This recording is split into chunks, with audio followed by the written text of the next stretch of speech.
Welcome back to the channel, and this is the start of a new series of reviews on the Peugeot e-208 GT, which I've just recently taken delivery of. As in all my other videos, I'll be doing a series of reviews and videos on things like interior space, overview of the car, range tests, and also answering any questions you might have and you want to see. If you're new to the channel, don't forget to hit the subscribe button, hit the like, and then smash the notification bell. Also, if you could share the video and leave a comment below, it all helps on the channel. So without further ado, I'll take you for a quick tour of the car. The Peugeot e-208 GT. This is the top of the range Peugeot e-208, and it is a small, what I'd call city urban car. It is a 5-door, as you can see, with a hatchback.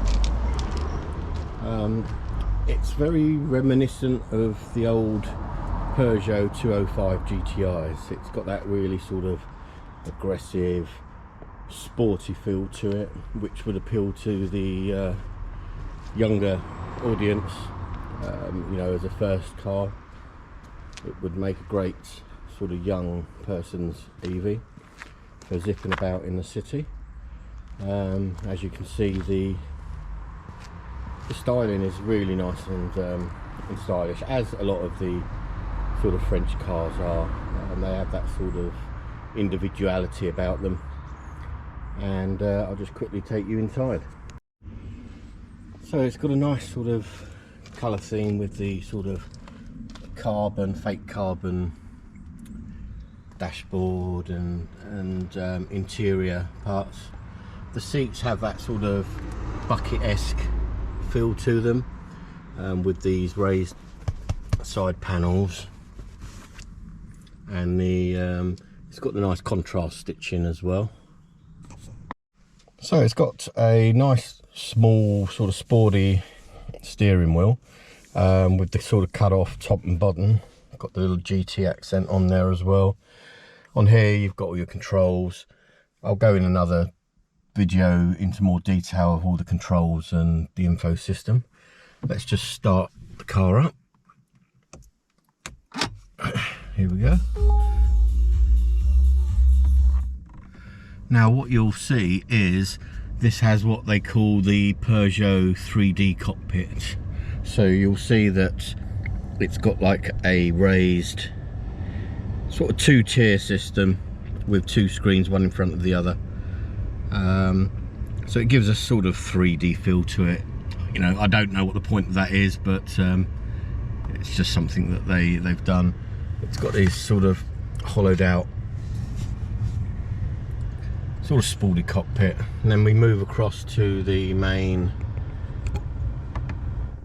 infotainment system. It's got a nice clear screen, and one of my favourite things is, if you look down here, we have physical knobs.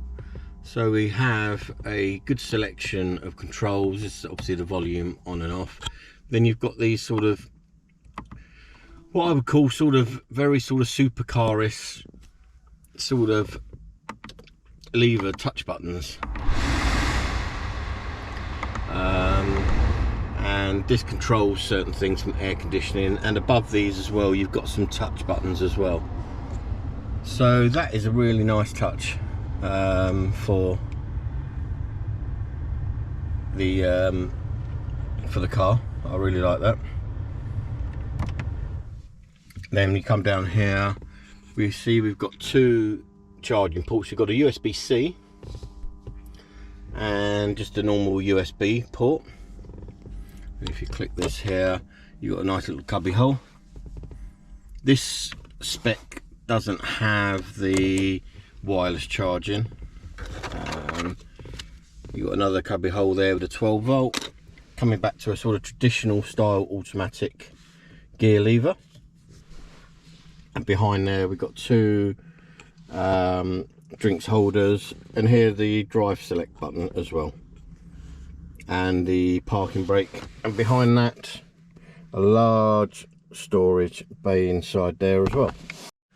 So yeah, it's got a nice little sporty feel to it. It's a lot smaller than any of the other cars I've tested. It'll be interesting when I do the size test and luggage space and that, with my 6'2" son, seeing if he can get in here comfortably into a driving position. But for me, I'm 5'9", and it's, you know, the seating position is really okay for that. Getting in and out, it's a very narrow doorway, and that's, you know, it could be a little bit cumbersome getting in and out of the car.